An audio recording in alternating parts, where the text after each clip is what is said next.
Hello दोस्तों, मैं ललित द्विवेदी स्वागत करता हूं आपका एग्जाम स्टडी 92 पर। दोस्तों, जैसा कि आप लोग को पता है कि इस चैनल के माध्यम से हम लोग करंट अफेयर्स की सीरीज कर रहे हैं।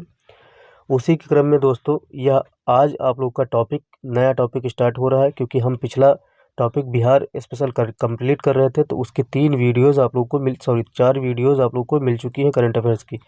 वह आप लोग का टॉपिक कंप्लीट हो चुका है। उसके एमसीक्यूज़ कराना है तो उसके एमसीक्यूज़ किसी भी टाइम का करवा के अपलोड कर दिया जाएगा। तो आज का टॉपिक दोस्तों है चर्चित व्यक्ति। 1 वर्ष के संपूर्ण चर्चित व्यक्ति जो चर्चा में रहे उनको आज हम लोग डिस्कशन करेंगे, और संभवतः आज डिस्कशन कर लेंगे। जो बचेगा तो पार्ट सेकंड में डिस्कशन कर लिया जाएगा। यह किस किस एग्ज़ाम्स के लिए इम्पोर्टेंट है, उपयोगी है। तो यह दोस्तों यूपीपी हो आप लोग का एग्ज़ाम, चाहे यूपीएसआई का एग्ज़ाम हो, चाहे यूपी ट्रिपल एससी से संबंधित कोई भी एग्ज़ाम हो, जूनियर असिस्टेंट, लेखपाल, लोअर पीसीएस, जेआई, कोई भी एग्ज़ाम हो, सब कुछ कवर करता है। आरआरबी एनटीपीसी के एग्ज़ाम में तो भरपूर मात्रा में इस टॉपिक से प्रश्न आते हैं। एसएससी चाहे जीडी हो, चाहे सीएचएसएल हो, चाहे आप लोग का सीजीएल हो, सब में इस टॉपिक से 2 से 3 प्रश्न आराम से बनते हैं और कहीं छूटता नहीं है। दोस्तों, रही बात पीसीएस की, यूपीपीएससी से रिलेटेड कोई भी एग्ज़ाम हो, और बीपीएससी टीआरई हो चाहे पीसीएस हो, सबसे क्वेश्चन यहाँ से क्वेश्चन बनते ही बनते हैं। बस यूपीपीएससी का होगा तो स्टेट से संबंधित ज़्यादा प्रश्न बनेंगे, 3 प्रश्न बनेंगे, तो 1 प्रश्न स्टेट से संबंधित होगा, 2 प्रश्न राष्ट्रीय स्तर से संबंधित होगा या तो अंतर्राष्ट्रीय से संबंधित होगा।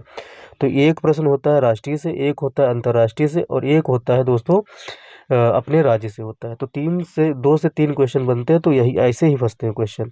और आर संभवतः जनवरी में लग जाएगा, तो यह आप लोग की नवंबर तक अद्यतन है। और आगे की दोस्तों आर का एग्ज़ाम जब तक आएगा तो डिस्कशन कर लिया जाएगा। तो यह थंबनेल आज डिस्कशन कर दिया गया है, हो सकता है कल से डिस्कशन ना हो। तो दोस्तों, आप लोग अगर डिस्कशन भी हो दोबारा तो आप लोग स्किप करके या 2 गुना स्पीड में लगाकर, 1.5 गुना स्पीड में लगाकर वीडियो को चला सकते हैं, क्योंकि स्लो चलता है। और आप लोग जो पढ़ने वाले छात्र रिवीजन करना होगा वो 1-1.5 गुना लगा के रिवीजन कर डालेंगे। दोस्तों, बढ़ते हैं आगे अपनी क्लास की तरफ देर न करते हुए, क्योंकि थंबनेल का डिस्कशन काफ़ी हो गया है। और जो लोगों को डिस्कशन पहले देख चुके होंगे तो वो लोग स्किप भी कर सकते हैं। चलिए बढ़ते हैं अपनी क्लास की तरफ दोस्तों, पहला आप लोगों का बिंदु है जो वो विवेक देवराय जी से संबंधित है। यह बहुत महत्वपूर्ण आप लोगों के लिए हो जाते हैं। चूँकि इसलिए महत्वपूर्ण हो जाते हैं क्योंकि यह प्रधानमंत्री की आर्थिक सलाहकार परिषद की जो अध्यक्ष थे, ये क्या थे, सलाहकार परिषद के अध्यक्ष नियुक्त हुए थे। कब नियुक्त हुए थे? तो इनको नियुक्त किया गया था 25 सितंबर 2017 को, जो कि इनका निधन हो गया है। 69 वर्ष की आयु में इनका निधन हो गया है। यह एक क्या थे, प्रसिद्ध अर्थशास्त्री थे। क्या थे? प्रसिद्ध अर्थशास्त्री थे जिनका निधन हो गया है। तो इनसे संबंधित बहुत से टॉपिक बन सकते हैं और आप लोग का प्रश्न यहाँ से बन सकता है, चाहे वो लाइनर फॉर्मेट में हो, चाहे आप लोग का कथन और कथन से संबंधित हो, तो बन सकते हैं। आराम से आप लोग पढ़कर इसको अ, अपना प्रश्न सही कर सकते हैं दोस्तों। और यह नीति आयोग के भी सदस्य थे, आप लोगों को पता है। ठीक है। देवराय ने रामकृष्ण मिशन स्कूल नरेंद्रपुर और प्रेसिडेंसी कॉलेज कोलकाता से अध्ययन किया। ये सब नहीं पूछा जाएगा, हो सकता है स्टेटमेंट में पीसीएस में दे दे, बाकी वनडे एग्जाम्स में यह नहीं पूछा जाएगा। बाद में Delhi school of economics, Trinity college Cambridge से आगे की पढ़ाई की। मतलब ये जानना जरूरी है, क्योंकि विवेक देवराय जी एक महत्वपूर्ण व्यक्तित्व के व्यक्ति थे। तो आप लोग को जानना भी थोड़ा बहुत चाहिए, क्योंकि इतनी इम्पोर्टेंट पर्सनालिटी का अगर निधन हुआ है, डेथ हुई है, तो आप लोग को थोड़ा बहुत जानना ज़रूरी है। तो 2015 में इनको क्या मिला था?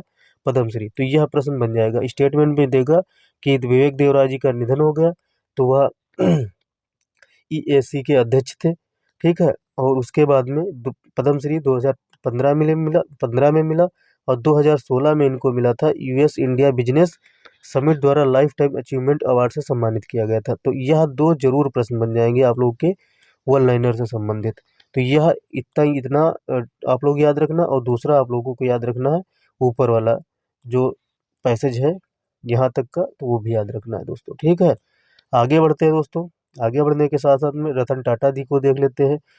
भारत के रतन, जो रतन टाटा जी हैं, इनको देखना बनता है, क्योंकि बहुत क्या कहते हैं, बहुत नेक दिल के इंसान, बहुत जो है सबसे ज़्यादा अगर कोई दान देने वाला था तो टाटा समूह था भारत में। ट्रस्ट के रूप में दान देता था, बहुत कुछ करते थे रतन टाटा जी। तो उनको जानना भी ज़रूरी है। और चाहे आप लोग का एग्ज़ाम बने या ना बने, इस क्वेश्चन आए ना आए, लेकिन क्वेश्चन तो 100% गारंटी है एग्जाम स्टडी 92 से किसी भी एग्जाम में इससे संबंधित प्रश्न आएगा जरूर। देश के उद्योग जगत के शिखर पुरुष टाटा क्या है? देश के उद्योग जगत के शिखर पुरुष टाटा सन्स के आजीवन चेयरमैन थे एमिरेट्स रतन टाटा की 86 साल की उम्र में 9 अक्टूबर 2024 को निधन हो गया। तो इनका डेट भी याद रखना इम्पोर्टेंट है। मुंबई के बीच कैंडी अस्पताल में हो, कहा? मुंबई के बीच कैंडी अस्पताल में हुआ। तो इनको याद रखना, कैंडी अस्पताल में हो, ये भी याद रखना। कहाँ हुआ? मुंबई में। कब हुआ? 9 अक्टूबर 2024 को हुआ। टाटा समूह 2023-24 में 13,85,000 करोड़ रुपए के राजस्व के साथ दुनिया के सबसे बड़े समूहों में से आती है यह कंपनी। ठीक है दोस्तों, आगे देख लेते हैं दोस्तों। आगे देखना बनता तो है ही है क्योंकि रतन टाटा जी है। 28 दिसंबर 1937 को बॉम्बे में जन्म हुआ था। रतन नवल टाटा ने 1991 में टाटा समूह की कमान संभाली थी। यह याद रखना, 1991 में संभाली थी। दुनिया के कारोबारी नक्शे में नई ऊंचाइयों पर पहुंचाया। किसको? टाटा समूह को। रतन टाटा जी को, यह इंपॉर्टेंट हो जाता है, पैसेज पूरा इंपॉर्टेंट हो जाता है। रतन टाटा जी को 2000 में पद्म भूषण से सम्मानित किया गया और 2008 में दूसरे सबसे बड़े नागरिक सम्मान जो होता है पद्म विभूषण से सम्मानित किया गया। तो ये स्टेटमेंट में जरूर रखा जाएगा कि 2000 में पद्म भूषण से सम्मानित किया गया और 2008 में दोस्तों दूसरे सबसे बड़े नागरिक सम्मान जो पद्म विभूषण से सम्मानित किया गया। तो याद रखना 2000 मतलब पद्म भूषण। अगर 2008 पूछ लिया जाए, याद करवाने के लिए रिपीट कर रहे हैं। आप लोग थोड़ा सब्र रखिए, आगे बढ़ने से पहले आप लोग थोड़ा बहुत अगर दिमाग में बसा लेंगे तो आप लोग के लिए अच्छा होगा। पद्म विभूषण, क्या? पद्म विभूषण। तो यह याद रखना, ये चीज़ें आप लोग को याद करनी पड़ेगी। दोस्तों आगे बढ़ते हैं। इनको थोड़े बहुत पुरस्कार विदेशी में भी मिले थे। विदेशी पुरस्कार देख लीजिए। मानद knight grand cross of the order of the British Empire जो कि यूनाइटेड किंगडम के द्वारा दिया गया था। तो यह याद रख लेना। कुछ जो बता रहे हैं वो जरूरी है याद करना, बाकी आप लोग याद रख सके तो करना, नहीं तो ना कर सके तो ना करना।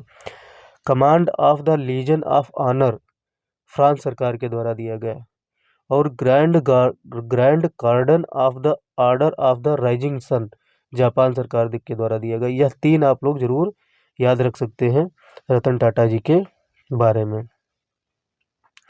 आगे बढ़ते हैं दोस्तों। रतन टाटा समूह के संस्थापक जमशेद जी नौशेरवान जी टाटा के बेटे रतन जी टाटा के दत्तक पुत्र नवल टाटा के बेटे थे। किसके थे? नवल टाटा के बेटे थे, गोद लिए हुए बेटे थे। रतन टाटा की माँ सूनी टाटा जमशेद जी टाटा की भांजी थी। क्या थी? भांजी थी। ये सब पूछा नहीं जाएगा एग्जाम में, जानना जरूरी है जनरल नॉलेज के लिए। उनके परिवार में भाई जिमी व सौतेला भाई नोएल टाटा है।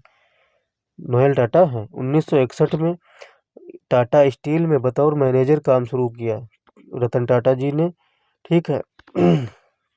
जब JRD टाटा ने अवकाश ग्रहण कर लिया तो इन्होंने पद संभाल लिया। ठीक, चेयरमैन का पद संभाल लिया था जब JRD टाटा जी ने अवकाश ग्रहण किया। 1991 से 2012 तक 22 साल तक यह अध्यक्ष रहे समूह के।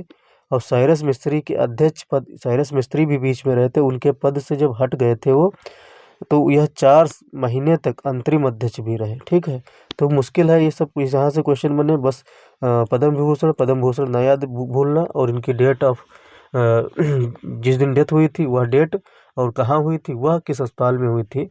तो यह 3-4 चीज़ें वेरी मोस्ट इम्पॉर्टेंट है दोस्तों। अब आपके बहुत मोस्ट इम्पॉर्टेंट व्यक्तित्व थे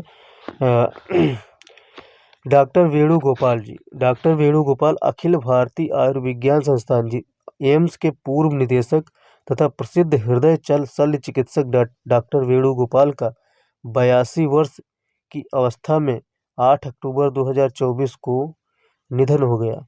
3 अगस्त 2024 में इन्होंने भारत में पहला हृदय प्रत्यारोपण किया था। वेरी मोस्ट इम्पोर्टेंट हो जाता है, यही डायरेक्ट जीके का प्रश्न बन जाता है कि डॉक्टर वेणुगोपाल भारत में पहला हृदय प्रत्यारोपण किया था। तो कब किया था?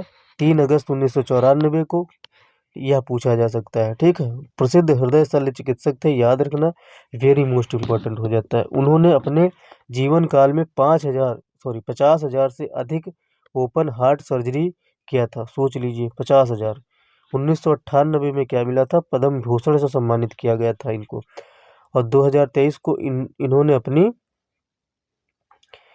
2023 को क्या ली थी, इन्होंने अपनी पत्नी के साथ हार्ट फेल्ट नामक संस्मरण लिया था। क्या लिया था, संस्मरण लिखा था, हार्ट फेल्ट नामक संस्मरण लिखा था अपनी पत्नी के साथ मिलकर। तेगवीर सिंह देख लीजिए, पंजाब के हैं, रोपड़ जिले के हैं, तो 5 वर्ष के हैं तेगवीर सिंह। 23 अगस्त के इन्होंने बहुत बड़ा कारनामा कर डाला है। 23 अगस्त 2024 को तंजानिया स्थित अफ्रीका की सबसे ऊंची चोटी है, तंजानिया स्थित कौन सी चोटी सबसे ऊंची चोटी है, किलिमंजारो को फतह करने वाले सबसे कम उम्र के पहले एशियाई पर्वतारोही बन गए हैं।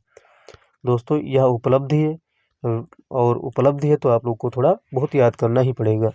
6 अगस्त 2023 को सर्बिया के ओग्जेन सिवकोविक द्वारा 5 वर्ष की उम्र में माउंट किलिमंजारो पर चढ़ाई करने के विश्व रिकॉर्ड की बराबरी कर ली है। तो बराबरी किसकी की है, इनकी की है। माउंट किलिमंजारो पर्वत चोटी की ऊंचाई कितनी है, यह पूछी जा सकती है, क्योंकि न्यूज में जो रहती है वही चोटी पूछी जाती है। 5,895 मीटर की ऊंचाई है माउंट किलिमंजारो की। और यह स्थित कहाँ है, कहाँ स्थित है माउंट किलिमंजारो, तंजानिया में स्थित है। याद रखना, ये पूछी जाएगी, क्योंकि अगर भाई साहब को नहीं पूछा जाएगा तो यह ऊंचाई जरूर और चोटी जरूर पूछ ली जाएगी। नीमा रिंजी अगले व्यक्ति हैं, नीमा रिंजी जी। नेपाली शेरपा नीमा रिंजी ने 9 अक्टूबर 2024 को माउंट सिसापांगमा 8,027 मीटर की ऊंचाई है। क्या सिसापांगमा कहाँ है, यह तिब्बत में ही है। ठीक है, तिब्बत और नेपाल सीमा पर है यह। 8,027 मीटर की है यह। ठीक है, सिसापांगमा चढ़ाई पूरी कर 8,000 मीटर से अधिक ऊंची दुनिया की सभी 14 पर्वत चोटियों पर चढ़ने का विश्व रिकॉर्ड बनाने वाले सबसे कम उम्र के पर्वतारोही बन गए। बहुत सारे रिकॉर्ड बनते हैं, वो कितने रिकॉर्ड याद किए जाए, सिर्फ चढ़ना ही चढ़ना है नीमा रिंजी। हालांकि अपने आप में बहुत बड़ा काम होता है, कोई काम छोटा बड़ा नहीं होता है, और छोटा ये तो होता ही नहीं पर्वत पर चढ़ना। नीमा ने 7 सितंबर 2022 में 8,163 मीटर ऊंचे माउंट मनासलू, कहाँ, माउंट मनासलू पर चढ़कर अपने इस अभियान की शुरुआत की। कितनी, 8,163 ऊंची है माउंट मनासलू। माउंट मनासलू कहाँ स्थित है, आप लोग कमेंट बॉक्स में बताइए। कमेंट बॉक्स में बताइए, फिर हम आप लोग को आगे भी बता रहे हैं। तब तक लिखिए आप लोग। 10 दिन के अंदर सभी 14 चोटियों पर सफल चढ़ाई कर पूरा किया। ठीक है दोस्तों, नीमा रिंजी ने यह उपलब्धि 18 वर्ष 5 महीने की उम्र में अर्जित की। आगे बढ़ते हैं दोस्तों। यांगचुम और मेटकाफ, ये दो लोग हैं। दुनिया की 14 सबसे ऊंची चोटी, कौन सी 14 ऊंची चोटियां फतह कर 2 महिलाओं ने इतिहास रचा। क्या, यांगजुम और मेटकाफ को याद रखना। नेपाल की 33 वर्षीय दावा यांगजुम और अमेरिका की 50 वर्षीय ट्रेसी मेटकाफ शामिल हैं। ठीक है, तो यह अमेरिकी है मेटकाफ जी, और यांगचुम है, यांगचुम कहाँ की है, नेपाल की है, जो 33 साल की है, और मेटकाफ 50 साल की है। यह उपलब्धि प्राप्त करने वाली दोनों दुनिया की पहली महिला पर्वतारोही की जोड़ी है। ठीक है, तो यह जोड़ी पूछ ली जा सकती है, यही क्वेश्चन बन जाएगा। जोड़ी कौन सी है, तो यांगजुम और मेटकाफ की जोड़ी है। नेपाल के दोलावा जिले में स्थित रालोलिंग घाटी में जन्मी पर्वतारोही दावा यांगजुम 9 अक्टूबर 2024 को तिब्बत में माउंट सिसापांगमा, अभी ऊपर बताए थे सिसापांगमा कहाँ स्थित है, तिब्बत में स्थित है माउंट सिसापांगमा, चढ़ने में सफलता प्राप्त की। दोस्तों आगे बढ़ते हैं। जिया, अभी यह देख लीजिए, जिया राय, यह भी वेरी मोस्ट इम्पोर्टेंट पर्सनालिटी है, मुंबई की है यह। जिया राय मुंबई की है, 16 वर्ष की है, और जुलाई 2024 में इंग्लिश चैनल पार करने वाली सबसे कम उम्र की और सबसे तेज पैरा तैराक के रूप में नया विश्व रिकॉर्ड बनाया। इनको लगा लीजिए, वेरी मोस्ट इम्पॉर्टेंट। यह क्वेश्चन पूछे ही पूछा जाएगा, कभी भी पूछा जा सकता है। सोच लीजिए, इतना इम्पोर्टेंट क्वेश्चन है कि जीआरआई मुंबई की हैं और 16 साल की हैं, इंग्लिश चैनल को पार किया है, सबसे कम उम्र की सबसे तेज पैरा तैराक के रूप में विश्व रिकॉर्ड बनाए हैं। याद रखना दोस्तों, इम्पॉर्टेंट है। ऑटिज्म स्पेक्ट्रम डिसऑर्डर से पीड़ित हैं। और क्या ऑटिज्म स्पेक्ट्रम डिसऑर्डर से पीड़ित हैं जीआरआई।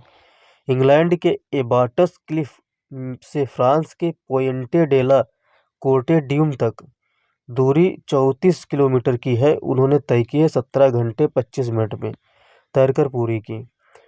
ठीक है, बहुत बड़ा काम है जो इन्होंने कर डाला है, एक मिसाल है। जिया के नाम सबसे कम उम्र सबसे तेज तैराक के रूप में पाक जलडमरू मध्य श्रीलंका के तलाईमन्नार से भारत के धनुषकोड तक 29 किलोमीटर का है। पाक जलडमरू मध्य को भी पार करके रिकॉर्ड बना चुकी है। ओफो, जीआरआई तो स्टूडेंट को याद करवा के जीना ही मुश्किल कर देंगी, इतना रिकॉर्ड बनाएंगी।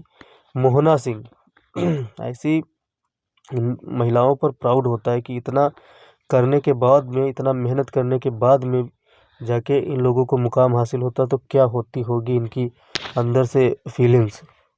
स्क्वाड्रन लीडर मोहना सिंह ने भारत के स्वदेशी एलसीए जो कि तेजस लड़ाकू जेट के स्क्वाड्रन का संचालन करने वाली 18 फ्लाइंग बुलेट्स में शामिल होने वाली पहली महिला फाइटर पायलट बन गई हैं। याद रखना दोस्तों, यह इम्पॉर्टेंट है और यह पूछा भी जा सकता है एग्जाम में, तो कहीं से कोई डाउट नहीं होना चाहिए कि यह क्वेश्चन आप लोगों का इम्पोर्टेंट नहीं है। आगे बढ़ते हैं दोस्तों, पहले इसको देख लेते हैं। अगस्त 2024 में जोधपुर में संपन्न हुआ था तरंग शक्ति वायुसेना अभ्यास, तो उसमें मोहना सिंह जी शामिल थी। क्या जोधपुर में जो संपन्न हुआ अगस्त 2024 में तरंग शक्ति अभियान वायुसेना अभ्यास में मोहना सिंह शामिल थी। अब सिद्धार्थ अग्रवाल जी को देख लीजिए। सिद्धार्थ अग्रवाल जी उतने ही इम्पोर्टेंट हैं जितना शरीर के लिए दिल।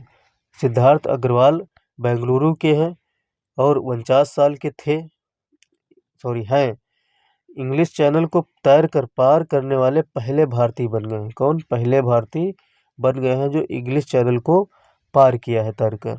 उपलब्धियां 9 अगस्त 2024 को इंग्लैंड और फ्रांस के बीच 42 किलोमीटर की दूरी को 15 घंटे 6 मिनट में तैरकर पार की। अब जीआरआई जी 34 किलोमीटर की दूरी को 25 घंटे में पार की थी। कितने? 25 घंटे में पार की थी। ऊपर देख लेते हैं थोड़ा, 17 घंटे 25 मिनट में पार की थी। कितने? 17 घंटे 25 मिनट में पार की थी और 34 किलोमीटर की दूरी थी इंग्लैंड के एबाटस क्लिफ से फ्रांस के पोयंटे डेला कोर्टे ड्यूम तक। याद रखना, ये कि इसलिए दोबारा बता दिया, ये दोबारा आके डिस्कशन किए हैं जिससे कि कंपैरिजन हो जाए, आप लोग को याद रहे, क्योंकि इंग्लिश चैनल दोनों ने तैर कर पार किया है। डॉक्टर मनोज सोनी जो तो यूपीएससी के अध्यक्ष थे, मतलब संघ लोक सेवा आयोग के अध्यक्ष नियुक्त हुए थे अगस्त 2024 को। अपना कार्यकाल समाप्त होने से पूर्व ही क्या किया? त्यागपत्र दे दिया है। और त्यागपत्र का कारण क्या बताया है दोस्तों?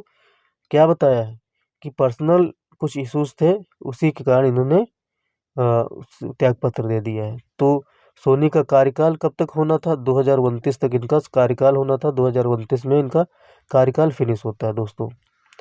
ठीक है दोस्तों, आगे डॉक्टर राम नारायण अग्रवाल से आगे हम लोग कल करेंगे। कारण ये है, थोड़ी मेरी तबीयत सर्दी जुकाम लग रही, इसीलिए थोड़ा रोकना पड़ रहा है और रिकॉर्ड करने में थोड़ा एक्टिव रहना पड़ता है, एनर्जेटिक रहना पड़ता है, तब जाके मज़ा आता है। तो कल से एक्टिव होके और एनर्जेटिक होके आप लोग को रिकॉर्ड करके वीडियो दी जाएगी। दोस्तों मिलते हैं अगली वीडियो में। और पहले तो जाने से पहले आप लोगों से निवेदन है कि चैनल पर जाके सब्सक्राइब कर लीजिए। क्या कर लीजिए? सब्सक्राइब कर लीजिए। उसके बाद में जाके बेल आइकन को क्या कीजिए? प्रेस कर दीजिए। ऐसी बेल बनी होगी, ये ऐसे घंटा टंगा होगा, ऐसे हो जाए, ऐसे है तो नहीं है, अगर ये खुल जाए इधर उधर लग जाए तो समझ लिए आप लोग बेल आइकन ऑन कर लिए। तो दोस्तों आशा करते हैं आप लोग सब्सक्राइब करेंगे चैनल, और चैनल को लाइक भी करेंगे और शेयर भी करेंगे। मिलते हैं अगली वीडियो में दोस्तों, तब तक के लिए जय हिंद, जय भारत, नमस्कार।